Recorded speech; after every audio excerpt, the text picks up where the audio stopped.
बिस्मिल्लाहिर्रहमानिर्रहीम। Welcome back to my YouTube channel maths and physics academy. Class 9 chapter number 3 का एक और important topic study करने जा रहे हैं जिसका नाम है friction.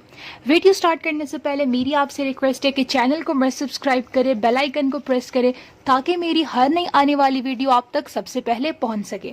Without wasting any time चलिए स्टार्ट करते हैं आज का lecture, that is on the topic of friction. देखिए स्टूडेंट्स, क्या आपने कभी गौर किया है कि जो गाड़ियां होती हैं, कार्स, वो रोड पे कैसे मोशन करती हैं या क्यों मोशन करती हैं? या फिर कोई पर्सन है और वो रोड पे चल रहा है तो वो रोड पे कैसे चल रहा है? या फिर कोई बॉल है और वो रोड पे रोल हो रहा है तो वो कैसे रोल हो रहा है? क्या आपने कभी इन क्वेश्चंस के आंसर के बारे में सोचा है? देखिए बच्चे, यहाँ पे रोड है और ये कार के टायर्स हैं। यहाँ पे कार के टायर्स और जो रोड की सरफेस होती है ये आपस में इन टच होते हैं। इन टच मीन्स ये आपस में इन कांटेक्ट होते हैं, एक दूसरे को टच कर रहे होते हैं। रोड की सरफेस कभी भी स्मूथ नहीं होती, रोड की सरफेस हमेशा रफ होती है। फॉर एग्जांपल ये रोड की सरफेस है, इसी तरीके से टायर की सरफेस भी कभी स्मूथ नहीं होती, उसकी सरफेस भी रफ होती है। तो जब गाड़ी रोड के ऊपर चलती है तो ये रोड का सरफेस है और जो गाड़ी की टायर की सरफेस होती है वो इस तरीके से इस रोड के सरफेस के साथ इन टच हो जाती है कि ये आपस में इंटरलॉक हो जाते हैं। यानी कि टायर का अपवर्ड सरफेस और रोड का लोअर सरफेस वो आपस में ऐसे इंटरलॉक हो जाते हैं। इस इंटरलॉक की वजह से यहाँ पे एक फोर्स आ जाती है और उस फोर्स की वजह से जो गाड़ी होती है वो आगे की तरफ मोशन स्टार्ट कर देती है। देखिए बच्चे, ये जो टायर्स होते हैं ये टायर्स रोड पे कुछ इस तरीके से फोर्स लगा रहे होते हैं कि ये इसको पीछे की तरफ लेके जाते हैं, जबकि इन दोनों के आपस में इंटरलॉक होने की वजह से यहाँ एक और फोर्स आ जाती है जिसकी वजह से गाड़ी आगे की तरफ मोशन करती है और उसी फोर्स की वजह से गाड़ियां रोड के ऊपर चलती हैं। इस फोर्स को हम फ्रिक्शनल फोर्स कहते हैं। यानी आप कह सकते हो कि टायर्स और रोड के दरमियान फ्रिक्शनल फोर्स होती है। उस फ्रिक्शनल फोर्स के नतीजे में टायर्स तो रोड को बैकवर्ड की तरफ मूव कर रहे हैं, लेकिन उस फ्रिक्शनल फोर्स की वजह से गाड़ी आगे की तरफ मोशन करती है। वो आगे की तरफ मोशन की क्या वजह है कि दोनों रफ सरफेसेस आपस में इंटरलॉक हो जाते हैं और जिसकी वजह से गाड़ी आगे की तरफ मोशन करती है। अगर आपके पास ये फ्रिक्शनल फोर्स कम हो तब क्या होगा? देखिए बच्चे, टायर्स जो हैं ये रोड के ऊपर बहुत ही रोलिंग टाइप जो है मोशन करते हैं, यानी कि ऐसे रोल होके आगे जाना। तो जिसकी वजह से अगर रोड्स और टायर के दरमियान फ्रिक्शन ना होता या फ्रिक्शन कम होता तो गाड़ी को कंट्रोल करना बहुत मुश्किल हो जाता, इसलिए तो गाड़ी के एक्सीडेंट हो जाते। लेकिन अगर आपके पास फ्रिक्शनल फोर्स ज़्यादा हो जाए तो उस केस में क्या होता है कि गाड़ी का रोड पर चलना मुश्किल हो जाता है। ये इंटरलॉकिंग इतनी ज़्यादा हो जाती है कि फिर गाड़ियों का रोड पे चलना मुश्किल हो जाता है, गाड़ी के पार्ट्स जो है वो गर्म होना शुरू हो जाते हैं। इसलिए वो मैक्सिमम फ्रिक्शन ज़रूरी होती है टायर्स और रोड के दरमियान कि वो गाड़ी को एक नॉर्मल मोशन करवा सके। और यही वजह है कि उस मैक्सिमम फ्रिक्शन की वजह से गाड़ियाँ इजीली रोड पे मोशन करती हैं। से यही एग्जाम्पल आपके वॉकिंग के पे है कि आपके शूज़ और रोड के दरमियान फ्रिक्शनल फोर्स एग्जिस्ट कर रही होती है। आप तो रोड को बैकवर्ड की तरफ पुश करते हो, लेकिन उस फ्रिक्शन फोर्स की वजह से आप आगे की डायरेक्शन में मोशन करते हो, क्योंकि आपकी शूज़ की सरफेस और रोड की सरफेस तो रफ होती है। दोनों सरफेसेस आपस में इंटरलॉक हो जाती हैं। यहाँ एक फोर्स आ जाती है जिसको हम फ्रिक्शनल फोर्स कहते हैं, जिसकी वजह से आप आगे की तरफ मोशन करते हैं।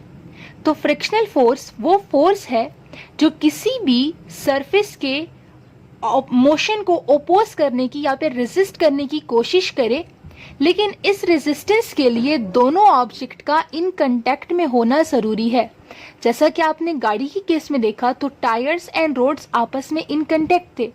जैसा कि आपने वॉकिंग के केस में देखा कि शूज और रोड आपस में इन कांटेक्ट थे। तो वो फोर्स जो एक ऑब्जेक्ट दूसरे ऑब्जेक्ट के मोशन को रेजिस्ट करते वक्त लगाता है, लेकिन कंडीशन क्या है कि दोनों का आपस में इन कांटेक्ट होना लाजमी है, तो ऐसे टाइप ऑफ फोर्स को हम फ्रिक्शनल फोर्स कहते हैं। अब इसको स्टार्ट करते हैं थ्योरी से।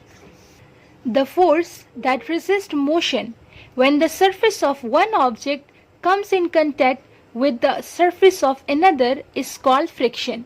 वो फोर्स जो किसी भी ऑब्जेक्ट के मोशन को रेजिस्ट करने की कोशिश करेगा, लेकिन कंडीशन क्या है कि एक ऑब्जेक्ट की सरफेस का दूसरे ऑब्जेक्ट की सरफेस में इन कांटेक्ट होना जरूरी है। जैसा कि आप इस डायग्राम से देखें, ये एक बच्चा है जो कि इस बॉक्स को या इस कर्टन को अपनी तरफ खींचने की कोशिश कर रहा है। ये तो यहाँ से जो फोर्स लगा रहा है उसकी डायरेक्शन इस साइड पे है और ये अप्लाइड फोर्स है, जबकि फ्रिक्शनल फोर्स क्या होगा। अच्छा बेटे, एक चीज आप जहन में रखें कि फ्रिक्शनल फोर्स हमेशा अप्लाइड फोर्स के डायरेक्शन के ऑपोजिट होती है। जैसा कि आपने देखा कि टायर्स जो है वो बैकवर्ड फोर्स लगा रहे थे, लेकिन आप तो आगे जा रहे थे। तो ये जो फ्रिक्शनल फोर्स है ये हमेशा मोशन के ऑपोजिट लगती है, ठीक है। अब जैसा कि आप अप्लाइड फोर्स तो इस डायरेक्शन में लगा रहे हो, जबकि फ्रिक्शनल फोर्स इस डायरेक्शन में लगेगी, तो इस चीज को आप माइंड में रखें कि फ्रिक्शनल फोर्स हमेशा मोशन के ऑपोजिट लगती है और फ्रिक्शनल फोर्स के लिए ऑब्जेक्ट का आपस में इन कांटेक्ट होना जरूरी है। अब आप फोर्स तो इस डायरेक्शन में लगा रहे हो, लेकिन इस पाथ और इस बॉक्स के दरमियान फ्रिक्शनल फोर्स आ जाती है, जिसकी वजह से आप इसको इजीली मोशन नहीं करवा सकते, क्योंकि ये अप्लाइड फोर्स को रेजिस्टेंस शो करता है। So this is an example of frictional force. Frictional force acts opposite to the motion and it is a contact force. दो टाइप्स ऑफ फोर्सेस होती हैं, एक को हम कांटेक्ट फोर्स कहते हैं और एक को हम नॉन कांटेक्ट फोर्स कहते हैं। कांटेक्ट फोर्स में दोनों ऑब्जेक्ट का आपस में इन कांटेक्ट होना लाजमी होता है। जैसे यहाँ देखें, ये ऑब्जेक्ट, दोनों ऑब्जेक्ट यानी ये पर्सन और ये ऑब्जेक्ट इस रस्सी के जरिए आपस में इन कांटेक्ट है। यहाँ रोड और टायर्स आपस में इन कांटेक्ट थे। तो ऐसे टाइप ऑफ फोर्सेस को हम कांटेक्ट फोर्स कहते हैं जब दो ऑब्जेक्ट्स आपस में एक दूसरे को टच करें, जबकि नॉन कांटेक्ट फोर्स में ऑब्जेक्ट एक दूसरे को टच नहीं करते। जैसे ये एक मेटल है और यहाँ आपने एक मैग्नेट रख दिया और ये मैग्नेट इसको अपनी तरफ अट्रैक्ट करेगा, तो अब दोनों आपस में कांटेक्ट में तो नहीं है, लेकिन फोर्स फिर भी एग्जिस्ट कर रही है। तो ऐसे टाइप ऑफ फोर्सेस को फिर हम नॉन कांटेक्ट फोर्स कहते हैं। अब फ्रिक्शन कौन सी फोर्स है? फ्रिक्शन कांटेक्ट फोर्स है, क्योंकि इसमें ऑब्जेक्ट का आपस में इन टच होना जरूरी होता है। अब आपके पास कुछ टाइप्स ऑफ फ्रिक्शन है, उन टाइप्स को हम डिटेल से स्टडी करेंगे आने वाले सेक्शंस के अंदर। चलिए, आपके पास two main types of friction है। Number 1 is static friction, number 2 is kinetic friction. फिर काइनेटिक फ्रिक्शन को फर्दर टू टाइप्स में डिवाइड किया गया है। पहला है स्लाइडिंग फ्रिक्शन और दूसरा है rolling friction. One by one इनको स्टडी करते हैं। सबसे पहले आपके पास आता है स्टैटिक फ्रिक्शन। देखिए बच्चे, ये जो वर्ड स्टैटिक है आपने इसको पहले भी सुना होगा। स्टैटिक वर्ड का मतलब है रेस्ट, यानी कि वो फोर्स जब एक ऑब्जेक्ट रेस्ट पर हो और वो रेस्ट पर ही रहना चाहता है, ठीक है, तो उस पे अगर आप कोई फोर्स अप्लाई करोगे तो वो उस फोर्स को ऑपोजिशन शो करेगा, क्योंकि वो ऑब्जेक्ट रेस्ट पर रहना चाह रहा होता है। तो ऐसे टाइप ऑफ फोर्स को हम लोग स्टैटिक फ्रिक्शन कहते हैं, जो अपने अंदर किसी भी किस्म का चेंज आने को रेजिस्टेंस शो करे, यानी वो अपने स्टेट ऑफ रेस्ट को मेंटेन रखने की कोशिश करे और स्टेट ऑफ मोशन में आने के लिए उसको वो रेजिस्टेंस शो करे। ऐसे टाइप ऑफ फ्रिक्शन को हम स्टैटिक फ्रिक्शन कहते हैं। सो यहाँ मेन पॉइंट से आप देखें कि it is the friction that acts when a body is at rest but a force is applied to move it. ठीक है, एक ऑब्जेक्ट रेस्ट पर मौजूद है लेकिन आप इस पे फोर्स लगा रहे हो, उसके रेस्ट को मोशन में कन्वर्ट करने की कोशिश कर रहे हो, तो तब वो ऑब्जेक्ट आपको अपोजिशन शो करेगा, क्योंकि वो अपने स्टेट ऑफ रेस्ट को मेंटेन करना चाह रहा होता है, वो अपने स्टेट ऑफ रेस्ट को चेंज नहीं करना चाह रहा होता। It prevents motion from starting.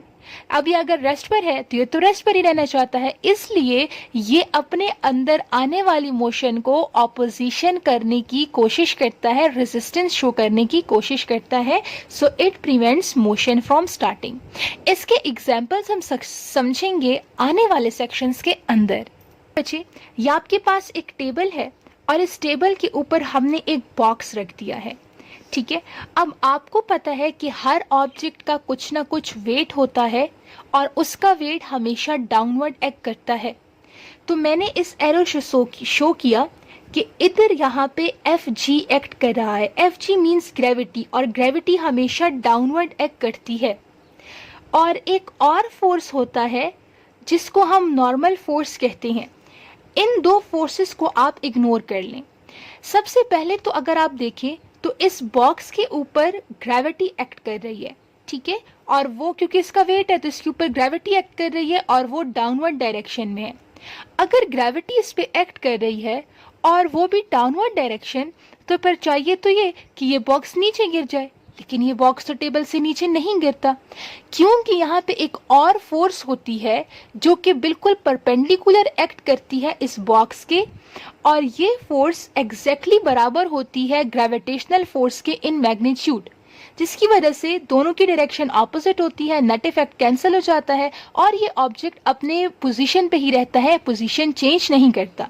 सो ये आपकी ग्रेविटेशनल फोर्स हो गई या ग्रेविटी हो गई जो कि डाउनवर्ड एक्ट कर रही है, और ये एफ एन आपके पास नॉर्मल फोर्स है जो कि अपवर्ड एक्ट कर रहा है, और ये हम कह सकते हैं कि ये बैलेंस कर रहा है ऑब्जेक्ट को। ठीक है, अब बेटे यहाँ से आप इस ऑब्जेक्ट पे फोर्स अप्लाई कर रहे हो, आप इसको पुश करने की कोशिश कर रहे हो।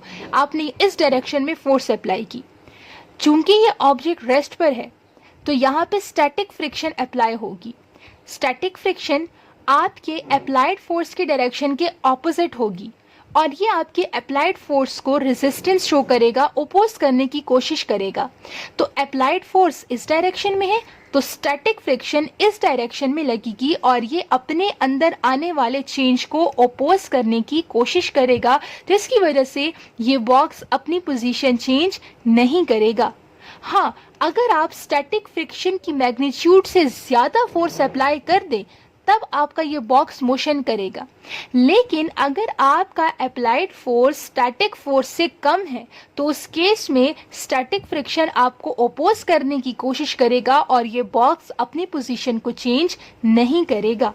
सो for example, trying to push a heavy box, it doesn't move, static friction is acting.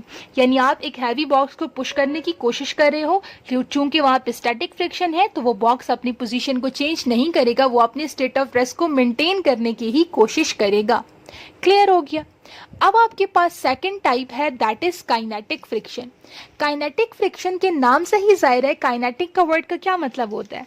जिस तरह स्टैटिक का मतलब होता है रेस्ट, इसी तरह काइनेटिक बहुत ही कोई कॉमन वर्ड है और इसका मतलब होता है मोशन। अब मोशन का क्या मतलब हुआ कि अब एक ऑब्जेक्ट मोशन में है और वो अपने स्टेट ऑफ मोशन को मेंटेन ही रखना चाहता है, तो वो अपने अंदर किसी भी किस्म का आने वाला चेंज उसको ओपोज करेगा कि वो उसके स्टेट ऑफ मोशन को डिस्टर्ब ना करे। ऐसे टाइप ऑफ फ्रिक्शन को फिर हम काइनेटिक फ्रिक्शन कहते हैं। दोनों बिल्कुल एक दूसरे के ऑपोजिट आ रहे हैं। स्टैटिक के केस में ऑब्जेक्ट रेस्ट पे था और वो रेस्ट पर ही रहना चाहता है, इसलिए वो अपने अंदर आने वाले चेंज को अपोज करता है। काइनेटिक के फ्रिक्शन में अब ऑब्जेक्ट मोशन में है और वो अपने अंदर आने वाले चेंज को अपोज करेगा, यानी कि वो अपनी स्टेट ऑफ मोशन को ही मेंटेन करने की कोशिश करेगा। So kinetic friction, this type of friction acts between object which is already in motion. अब इस केस में आपका ऑब्जेक्ट पहले से ही मोशन में होता है। It is a force acting between two surfaces in motion. अब आपके दोनों के दोनों सर्फेसिस इस केस में क्या होंगे? मोशन में होंगे। इस एग्जाम्पल को ऊपर वाली एग्जाम्पल से ही लिंक करते हैं। फॉर एग्जाम्पल ये आपके पास वही टेबल है और इस पोजीशन पे ये बॉक्स पड़ा हुआ है। ग्रेविटी डाउनवर्ड एक्ट कर रही है, नॉर्मल फोर्स अपवर्ड एक्ट कर रहा है, ये आपका अप्लाइड फोर्स है और ये आपका स्टैटिक फोर्स है। लेकिन अभी तो ऑब्जेक्ट ने अपनी पोजीशन चेंज नहीं की, तो यहाँ पे फिर कौन सा फ्रिक्शन होगा या कौन सी फोर्स होगी? स्टैटिक फोर्स होगी, स्टैटिक फ्रिक्शन होगा। लेकिन अगर आप सेकंड डायग्राम में देखें तो इस केस में ग्रेविटी डाउनवर्ड एक्ट कर रही है, अप्लाइड फोर्स भी है, नॉर्मल फोर्स भी है, लेकिन अब बॉक्स अपनी इनिशियल पोजीशन पे नहीं है। अब बॉक्स की पोजीशन चेंज हो गई है और अगर बॉक्स की पोजीशन चेंज हो गई है इसका मतलब है कि अब यहाँ पे स्टैटिक फ्रिक्शन नहीं रहा, अब यहाँ पे कौन सा फ्रिक्शन आ गया है? काइनेटिक फ्रिक्शन आ गया है। इसी तरीके से थर्ड पार्ट में आप देखें तो ऑब्जेक्ट की पोजीशन मजीद डिस्प्लेस हो गई है। इसका मतलब है कि स्टैटिक फ्रिक्शन अब टोटली किस में कन्वर्ट हो चुका है? काइनेटिक फ्रिक्शन में। क्यों? क्योंकि ऑब्जेक्ट ने मोशन स्टार्ट करती है। Is it clear?